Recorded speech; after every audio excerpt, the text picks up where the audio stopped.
مبشر زیدی، زرار کھوڑو اور وسعت اللہ خان کی جانب سے آداب. آج جمعہ ہے، آپ کا کالنگ ڈے ہے، لیکن تھوڑا سا صبر کرنا پڑے گا. وجہ اس کی یہ ہے کہ وزیر اعظم نواز شریف اور ان کی صاحبزادی مریم نواز نے آج اسلام آباد میں ایک اسکول، اذان خان شہید ماڈل اسکول، وہاں اچھا خاصا وقت گزارا. یہ اسکول ان 422 اسکولوں میں شامل ہے جنہیں وزیر اعظم کے تعلیمی اصلاحاتی پروگرام کے تحت اپ گریڈ کیا جانے والا ہے، اور پہلا فیز اسلام آباد میں شروع ہوا.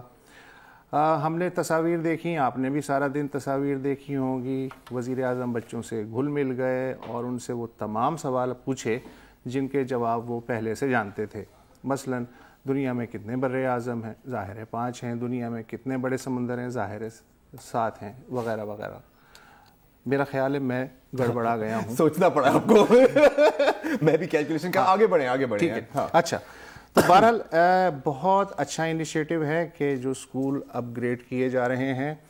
مریم نواز شریف نے اس موقع پہ خاصے ٹویٹس بھی کیے، اور ایک ٹویٹ بہت ہی اچھا تھا کہ انہوں نے یہ جو اسکول ہے اس کی پہلے کی اور بعد کی حالت جو ہے اس پہ کا کمپیریزن کرتے ہوئے کہا کہ دیکھیں یہ سرکاری اسکول کی طرح بالکل نہیں لگتا، اسے کہتے ہیں تبدیلی، نواز شریف ورژن تبدیلی. بہت اچھی بات ہے، یہ ایسا ہی ہونا چاہیے. اس ملک کے تمام اسکول جو خستہ حال ہیں اسی طریقے سے ہونے چاہیے.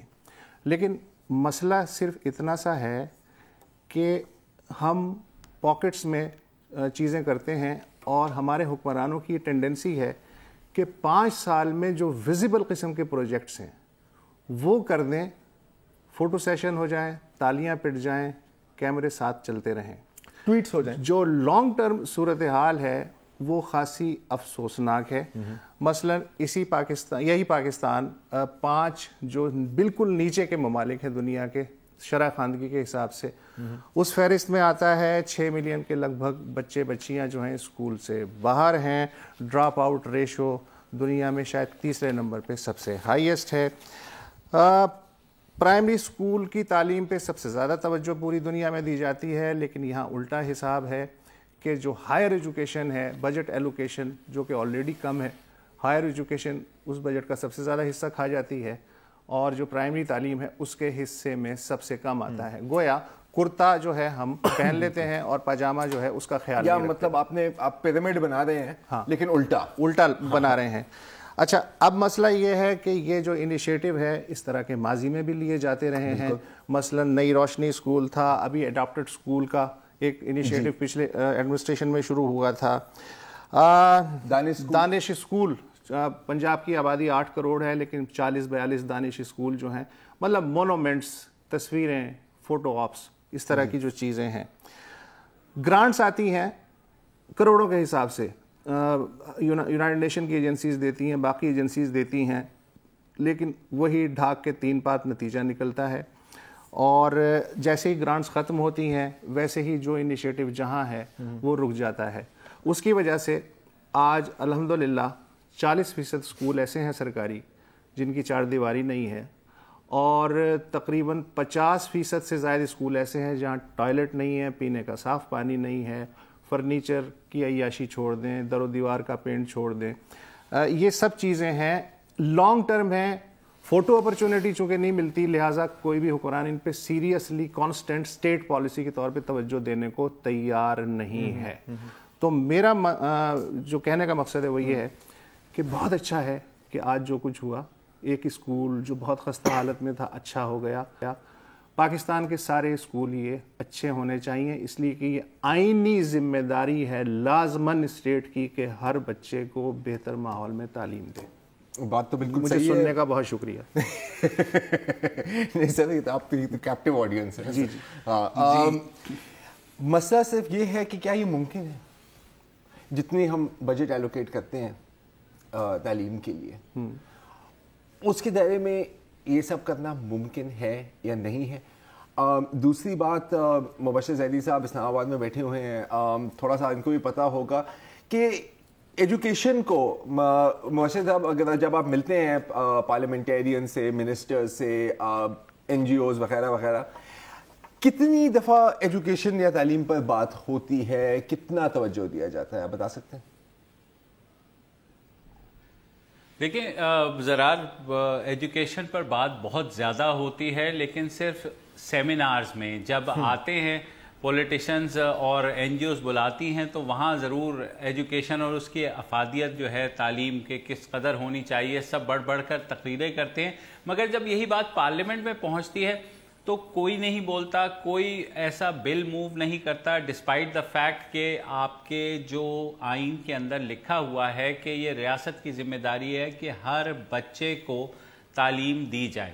اچھا اس کے علاوہ وزیر اعظم صاحب بڑی اچھا, جیسے وسعت نے کہا, جی مبشر بہت اچھی بات کی, الف اعلان کا رپورٹ کارڈ جو ہے وہ مجھے یاد آ گیا, جس میں انہوں نے کہا کہ جی 326 جو ایم این اے ہیں ان میں سے صرف 7 ایسے ہیں کہ جو واقعی باقاعدگی سے اپنے حلقے میں اپنے سرکاری اسکولوں کا مسلسل خیال رکھ رہے ہیں, باقی جو ہیں وہ بی گریڈ یا سی گریڈ انہیں ملے ہیں. مگر یہ جو 7 اے گریڈ جنہیں ملے ہیں ایم این اے, ان کا بھی کوئی بچہ کسی سرکاری اسکول میں نہیں جاتا, سب کے سب پرائیویٹ اسکول میں جاتے ہیں. تو سرکاری سیکٹر کی ویسے تقریریں کی حد تک, آپ نے تو وہ ٹویٹ پڑھ لی نا, سرکاری اسکولز کو ایک مثال کے طور پہ لیا گیا ہے کہ اب یہ سرکاری اسکول نہیں لگتا. ہاں, مطلب کہ سرکاری اسکول اتنے ہی گئے گزرے ہوتے ہیں.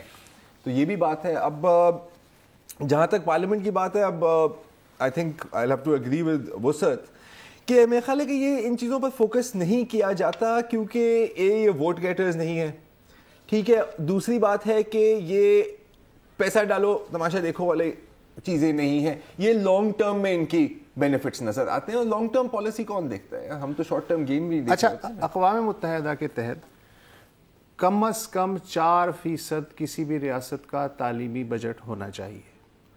ہمارے ہاں ہوتا یہ ہے کہ پاپولیشن کے حساب سے اگر تقسیم کیا جائے تو کبھی وہ 1.5% ہو جاتا ہے, کبھی 2, کبھی 1.25. میرا خیال ہے کہ آج اگر ہوگا ابھی اس وقت تو وہ زیادہ سے زیادہ 2.5% ہوگا. کاش کسی وقت اگر 4% اس کا بجٹ ہو جائے تو میرا خیال ہے, اور اس کی ڈسٹریبیوشن اور اس کی جو ایگزیکیوشن وہ بھی لازمی ہے, صرف پیسے بڑھانے سے کچھ نہیں ہوتا. تو اگر یہ سب ہو جائے تو ہمارے بچے, یہ جو 4% والی آپ نے بات کی, 2 صوبے ہیں بلوچستان اور سندھ جنہوں نے جو ہے اپنا بجٹ تو بڑھا لیا, خیبر پختونخوا نے بھی کچھ اس کے قریب کرنے کی کوشش کی ہے, لیکن ان کا آدھا بجٹ جو ہے وہ لیپس کر جاتا ہے سال کے بعد, کیونکہ ان کے پیچھے کوئی نہ تھنکنگ ہے نہ کچھ ایسا پروجیکٹ وہ بنا سکتے ہیں کہ جو سکولز کس طرح فنکشن کریں, کس طریقے سے ہم انرولمنٹ انکریز کریں. تو یہ ساری چیزیں ہیں. بجٹ کی بات تو شاید کسی حد تک اب پوری ہو رہی ہے, لیکن جو پالیسی میکرز ہیں ان کے ذہن میں کوئی ایسا نقشہ ہے ہی نہیں کہ کس طریقے سے تعلیم کو ہم کم از کم ایسی سطح پر تو لے جائیں کہ اپنے خطے میں کم از کم ہم ایک آدھ نوچ اوپر آ جائیں. اس وقت ہم نیپال, بنگلہ دیش, بھارت, ایران اور جتنے آس پاس کے ہمارے ممالک ہیں سب میں سب سے کم تعلیم کا ہمارا جو ریشو ہے, اس کے علاوہ جو انرولمنٹ ہے وہ بھی سب سے کم ہے. تو یہ ساری چیزیں اگر پیسہ آ بھی جائے تو فی الحال پالیسی میکرز کے پاس کوئی ایسا روڈ میپ ہے. واحد پوائنٹ ہے, یہ بہت بڑا امپورٹنٹ پوائنٹ ہے کہ صرف پیسہ پھینکنے یا بجٹ بڑھانے سے کام نہیں ہوتا, آپ کو دیکھنا ہوتا ہے کہ وہ استعمال کیسا ہو رہا ہے, اس کی اکاؤنٹیبلٹی کیا ہے. دوسری بات یہ ہے کہ اگر آپ یہ دیکھیں کہ پاکستان میں اگر 4% بجٹ واقعی خرچ ہونا شروع ہو جائے تو آپ کو پتا ہے ہمارے بچے کس طرح کے ہو سکتے ہیں. دکھائیں. میں یہ ویڈیو دکھا کے کچھ کہنا چاہ رہا ہوں, میسج دینا چاہ رہا ہوں. جناب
ویلکم بیک. ابھی بات ہو رہی تھی بچوں کی تعلیم کے حوالے سے, تو میں آپ کو بتانا چلوں کہ کراچی لٹریچر فیسٹیول اور لاہور لٹریچر فیسٹیول کے بارے میں تو آپ نے سنا ہوگا, لیکن پچھلے 4 سالوں سے پاکستان میں ایک چلڈرنز لٹریچر فیسٹیول بھی ہوتا ہے, اور اگلے ہفتے 26 اور 27 فروری کو ایک کراچی میں ہوگا, پھر باقی شہروں میں بھی ہوگا. کراچی میں اگر آپ اٹینڈ کرنا چاہیں تو وینیو ہے بہادر آباد کا داؤد پبلک اسکول. میں بھی ہوں گا پینل پہ, تو اگر آپ ساتھ انڈے ٹماٹر وغیرہ لانا چاہتے ہیں تو پہلے کال کر کے بتا دیں تاکہ میں تیار ہوں. اچھا چلتے ہیں اب اپنے فرسٹ کالر کے جانب, ماجد علی صاحب تربت سے. السلام علیکم جی. وعلیکم السلام سر, کیسے ہیں سر آپ؟ اللہ کرم سر, آپ سنائیں. سر میں وسط اللہ کرنا چاہتا ہوں کہ میں اس کا بہت بڑا فین ہوں. چلیں آپ بات کریں. بہت شکریہ سر. میں 98 سے سن رہا ہوں اور پڑھ رہا ہوں, اس کی تحریریں دل میں اتر جاتی. شکریہ. ٹھیک, تھینک یو سو مچ. بھی کہنا چاہیے بس اتنی بات. نہیں تھینک یو سو مچ. آپ کے یار چاہنے والوں سے میں بہت جلتا ہوں. پروگرام میں کالرز کا آغاز ہی میرے چاہنے والوں سے دیکھ لو زیادہ خوشی پتہ آپ سیٹنگ کرتے ہیں. جی سر میں جی بولے ماجد صاحب. آپ مسڈ کال دیتے ہیں وہ سر. ہمارے تو ایجوکیشن کے لیے مطلب یہ فنڈ زیادہ مختص کرنا چاہیے بجٹ. ہلو آواز کٹ رہی ہے سر. وہ ہمارے خوشی کے وہ بات نہیں ہو پا رہی ہے. بہت شکریہ. بہرحال آپ سے ملاقات بات کر کے خوشی ہوئی, انشاءاللہ پھر بات ہوگی. چلے اچھا ویل کل وہ بھی لگتا ہے ہماری طرح جو ہے نا وہ پی ایس ایل دیکھ رہے ہیں. ہو سکتا ہے میں آپ بھی پی ایس ایل ہی دیکھ رہے ہوں گے شاید سائڈ مانیٹر پہ. اچھا مبشر, کل ہی ہم بات کر رہے تھے کہ یہ جو سینیٹر فرات اللہ بابر صاحب نے بات کی تھی سینیٹ فلور پہ کہ نیب چیئرمین اور نواز شریف کی ملاقات ہونی تھی اور نیب چیئرمین نہیں گئے, انہوں نے انکار کر دیا نواز شریف سے ملنے. آج بھی اس طرح کوئی ملتی جلتی ایک خبر سننے میں آئی ہے کہ فارماسیوٹیکل کمپنیز کے جو نمائندے ہیں انہوں نے ہیلتھ منسٹر سے ملنے سے انکار کیا ہے, تو اس کے پیچھے کیا سٹوری ہے؟ دیکھیں زرار, آپ کو پتہ ہے کہ گزشتہ ایک ہفتے پہلے جو ہے فارماسیوٹیکل کمپنیز نے اناؤنس کر دیا کہ وہ ادویات کی قیمت میں 50% سے زائد اضافہ کر رہی ہیں, 15% اور بغیر بتائے انہوں نے اضافہ کر بھی دیا. نہیں, جو آن گراؤنڈ ہوا ہے وہ 50% تک اضافہ ہو چکا ہے. اس کی وجہ یہ ہے کہ کوئی کنٹرول نہیں ہو رہا. 15% جو ہے نا, 15% کی بات تو یہ تھی کہ حکومت سے کہا کہ 15% کی اجازت تو دیں, جیسے کہ ماضی میں ہوا تھا. پچھلی دفعہ جب یہ مسئلہ اٹھا تھا تو 8% پہ بات طے ہو گئی تھی, اور اس کے باوجود وہ 15% کی دوبارہ لے آئے اس سال. تو آج جو فیڈرل ہیلتھ منسٹر ہیں سائرہ افضل تارڑ صاحبہ, انہوں نے بلایا تھا 10 بجے فارماسیوٹیکلز والوں کو کہ آئیں اور بات کریں اور جسٹیفائی کریں کہ کیسے آپ لوگوں نے یہ کیا. تو صبح 10 بجے وہ میٹنگ روم میں آ کر کے بیٹھ گئیں اور انہوں نے گھڑی دیکھنی شروع کی, اور ہوتے ہوتے 4 گھنٹے گزر گئے. تو نہ تو فارما بیورو نہ پاکستان فارماسیوٹیکل ایسوسی ایشن کا کوئی بندہ آیا, بلکہ ایک فارماسیوٹیکل کمپنی کے ریپریزنٹیشن ہوئی, وہ بندہ بھی آیا, اور جب اس نے دیکھا کوئی نہیں ہے تو اس نے کہا جی چھوڑے چائے پیتے ہیں اور اس کے بعد بات کرتے ہیں. تو ظاہر ہے سائرہ افضل تارڑ کو بہت زیادہ اس پہ غصہ بھی آیا, اور آنا بھی چاہیے. ان کی سائرہ صاحبہ کی کلپ بھی ہے ہمارے پاس, سن تو لیتے ہیں کہ کیا کہہ رہے ہیں, سنائیں جی. آج ہماری میٹنگ تھی فارما بیورو اور پی پی ایم میں سے, اور فارما بیورو کے نمائندے نہیں آئے, اور نہ آ کے انہوں نے یہ ثابت کیا ہے کہ ان کا موقف غلط ہے, اور انہوں نے عدالت کو مس گائیڈ کیا ہے. اور جس دن عدالت میں یہ جمع ہوئے کاغذ, اس نوٹس, اسی دن ان کو سٹے مل گیا. ہم انشاءاللہ وہاں بھی مقابلہ کریں گے. ہم سپریم کورٹ میں بھی اس کیس کو لے کے آئے ہیں. اچھا بیچاری حکومت بہت طرح. اچھا نہیں, صرف حکومت بیچاری نہیں ہے, drug regulatory authority of Pakistan ہاں کہ جو چیف ایگزیکٹو آفیسر ہیں ڈاکٹر محمد اسلم افغانی صاحب, ان کا بھی یہی کہنا ہے جب یہ 15% پرائس ہائیک اناؤنس ہوئی تھی کہ جی ہمارے سے تو نہ پوچھا, نہ ہمارے سے اجازت لی, یونیلیٹرلی آپ نے انکریز کر دیا. یہ جو ہے گفتگو میرا خیال ہے اگلے سیگمنٹ میں بھی جاری رہنی چاہیے. ابھی میں تو کم از کم بہت تشنا محسوس کر رہا ہوں. ضرور, اچھا خاصا میرے پاس مواد ہے, بریک لے لیتے ہیں.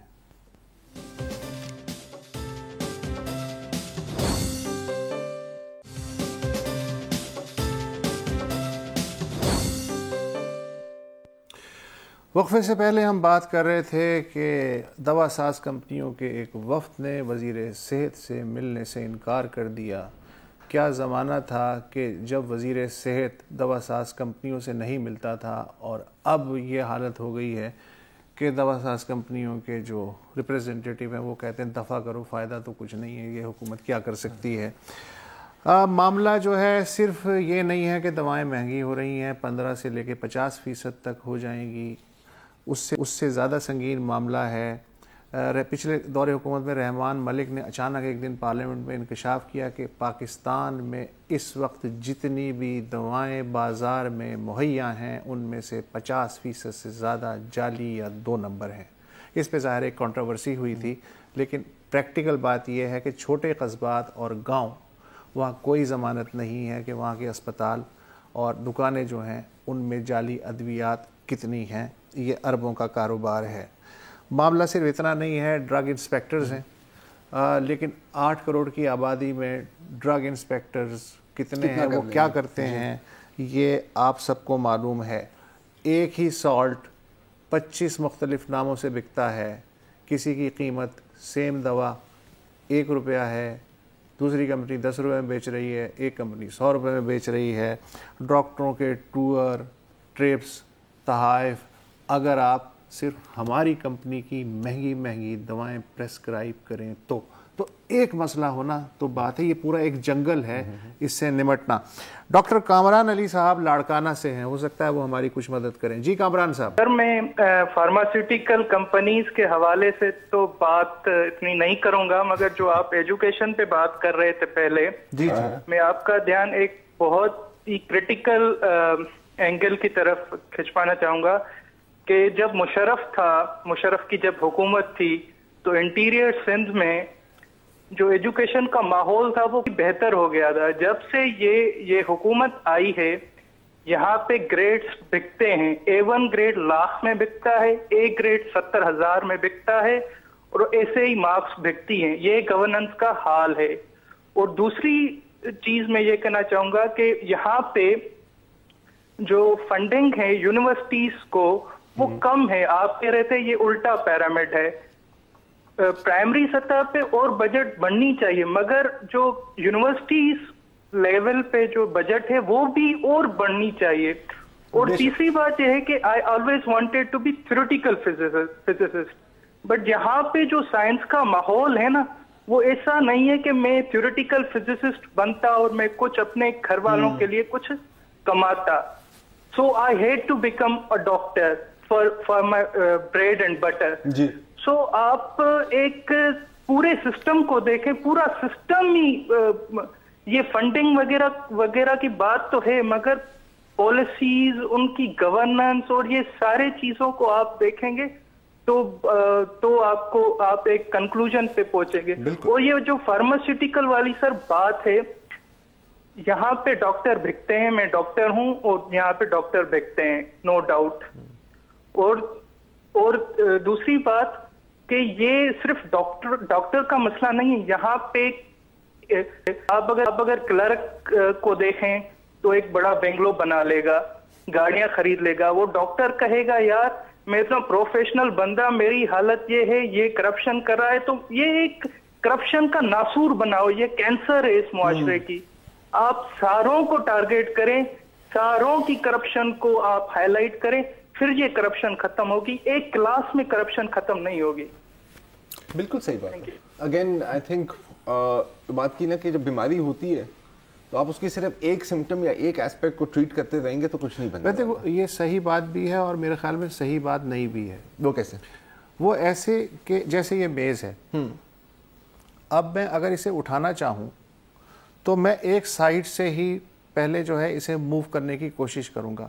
اگر میں درمیان میں دونوں ہاتھ لگا دوں تو شاید میرے ہاتھ تھک جائیں گے، یہ میز مجھ سے نہیں اٹھے گی. اور دھاگا جو الجھا ہوا ہو اس کو کوئی تو سرا پکڑنا ہوگا. لیکن مشکل یہ ہے کہ ہم سرا پکڑ کے دھاگا کھینچتے ہیں اور پھر اچانک بور ہو کے اس دھاگے کو بیچ میں چھوڑ دیتے ہیں. وہ مسئلہ وہیں کا وہیں الجھا ہوا رہ جاتا ہے. تو اصل پرابلم جو ہے وہ یہ ہے. ورنہ یہ ہے کہ اگر آپ کو یہ ہو کہ جی اس کو ٹھیک کرنا ہے تو سارے مسئلوں پہ ضروری نہیں ہے کہ ایک ساتھ ہاتھ ڈالیں, 2 3 4 مسئلے جو بھی ہیں ان کو, اور پھر اس کے بعد دوسروں کو. اس کی وجہ سے, اس اپروچ کی وجہ سے کہ جی سب کو ایک ساتھ کریں یا نہ کریں, ہم قیامت تک اسی سچویشن میں. لیکن میرے خیال کہ وہ یہ بھی بات کر رہے تھے, لیکن ایک آئی ایگری ود یو, لیکن انہوں نے بھی ایک انٹرسٹنگ پکچر ڈرا کی ہے, اور یہ ایک طرح کا اسکیپ روٹ بھی ہوتا ہے جی, یار تم کرپٹ ہو تو میں ہوں تو کیا ہو. نہیں, لیکن دیکھو بات ہے تو صحیح. ہاں, اب یہ ایک اثر تو پڑتا ہے, بالکل ٹھیک ہے. اگر مطلب وہ جیسے ابھی ڈاکٹر صاحب بیان کر رہے تھے کہ اگر کوئی ڈاکٹر جس نے مطلب کافی پڑھائی کی ہے اور ظاہر ہے پڑھائی پہ خرچہ بھی ہوا ہے اور وقت بھی گیا ہے, وہ دیکھ رہا ہے کہ جی ایک کلرک میرے سے 4-5 گنا زیادہ کما رہا ہے, تو ظاہر ہے اب جتنے بھی نیک انسان ہو, اب جتنے بھی آنےسٹ ہو, آپ کے دل میں نہیں تو پھر آپ ڈاکٹر نہ بنے نا, پھر آپ کلرک. نہیں سر, اب نہیں دیکھیں وہ تو پھر ایک الگ بات ہوگی نا سر. اب آپ بن گئے doctor, you can't go back and become a clerk. بالکل, آئی تھنک وسعت از رائٹ. چاہیے دیکھو ہم یہ کیوں سمجھتے ہیں ناہید سپتین ہے کراچی سے, ناہید سپتین جی. ہیلو جی السلام علیکم. جی السلام علیکم. اچھا میرا ایک کامن سوال ہے تینوں سے, آپ تینوں سے سر. آپ کو میری آواز آ رہی ہے؟ جی جی جی بالکل پوچھیں. اچھا مجھے یہ کہنا ہے کہ جیسے یہ ضرب عضب کر رہے ہیں ہمارے فوجی بھائی جو ہیں, تو یہ جو کرپٹ لوگ ہیں ان کے خلاف ایک ضرب غضب کیوں نہیں لگاتے یہ پھر؟ ضرب غضب جی ہاں, ان کے اوپر بھی. اس کا صرف میں جو ہوں جواب صرف یہ دے سکتا ہوں کہ پہلا پتھر وہ مارے جس نے کوئی گناہ نہ کیا ہو.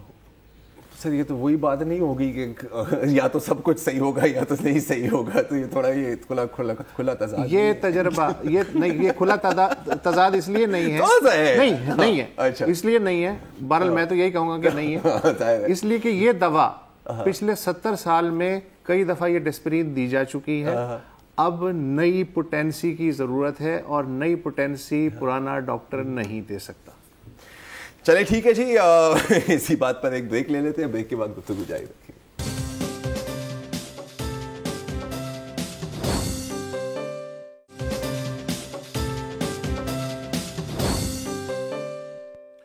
Welcome back. آج کالنگ ڈے ہے. امجد سعید صاحب ہیں کراچی سے. جی امجد صاحب. السلام علیکم سر, کیسے ہیں آپ لوگ؟ ٹھیک ہے سر, اللہ کا شکر.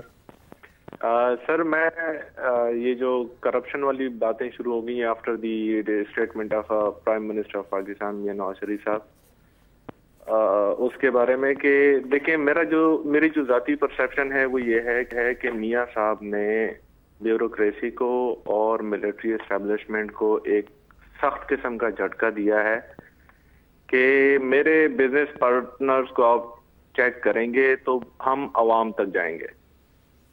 اور کسی لیول تک اگر ہم کرپشن کی بات کرتے ہیں تو پیپلز پارٹی کے پاس جواز تو اس لیے نہیں ہے کہ کوئی کلرک سے لے کے ڈی جی ایف آئی اے بن جاتا ہے, تو کوئی وابڈا کے کلرک سے لے کے کوئی اپوزیشن لیڈر تک پہنچ جاتا ہے. میاں نواز شریف کے پارٹی میں بھی اسی طرح کے لوگ ہوں گے, لیکن کچھ نہ کچھ کام کرنے کی وجہ سے عوام کی تھوڑی بہت سپورٹ ان کو حاصل ہے, اور اس طاقت کا اس نے اظہار کیا ہے. یہ میری ذاتی پرسیپشن ہے. اللہ تعالیٰ آگے وہ کرے جس میں ہمیں بحیثیت قوم سب کا فائدہ ہو, لیکن ہم اخلاقی طور پہ بحیثیت قوم اتنے گر چکے ہیں کہ میرا ذاتی خیال ہے کہ ہمیں فرینچ ریولوشن ٹائپ کا معاملہ چاہیے.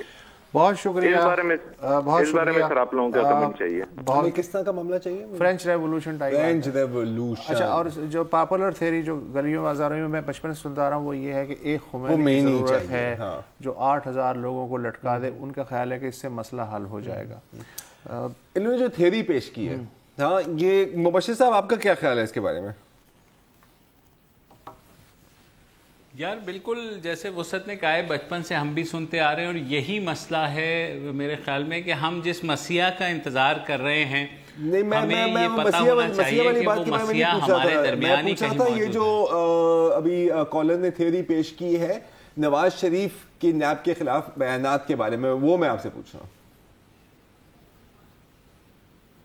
یا دیکھیں فی الحال جیسا کہ ہم نے 2-3 دن اس پہ بات بھی کی ہے, فی الحال تو کچھ نہیں لگ رہا, لیکن ظاہر ہے آپ کو پتہ ہے ہمارے ملک میں کمپنی کی مشہوری بہت ہوتی ہے, اور خصوصاً جو ٹیلی ویژن ٹاک شوز کے اندر ہے وہ تو کمپنی کی مشہوری اتنی کرتے ہیں کہ کچھ نہ بھی ہو تو پریشر بھائی کا رہنا چاہیے. باقی جو ہے نا پولیٹیشنز جو ہیں ان کے لیے سب کچھ جو ہے الزامات کا سلسلہ جاری ہے. میں اس میں قطعی یہ نہیں کہہ رہا کہ جو سیاستدان ہیں وہ ان کے اوپر کوئی الزام نہیں ہے یا وہ بہت معصوم ہے, لیکن ایک چھوٹی سی مثال دوں. آج نیب نے جو ریفرنس فائل کیا ہے ڈاکٹر عاصم کے خلاف, جو بات شروع ہوئی تھی اربوں سے کی کرپشن سے پر منتھ, وہ اب اس بات پہ آ گئی ہے کہ ڈاکٹر عاصم نے غیر قانونی جو ہے سرکاری زمین کی الاٹمنٹ کروائی ہے, اور وہ ان کے ہاسپٹل اور ان کی پارکنگ کے بارے میں ہے جو ایک ٹرسٹ کے تحت چل رہے ہیں.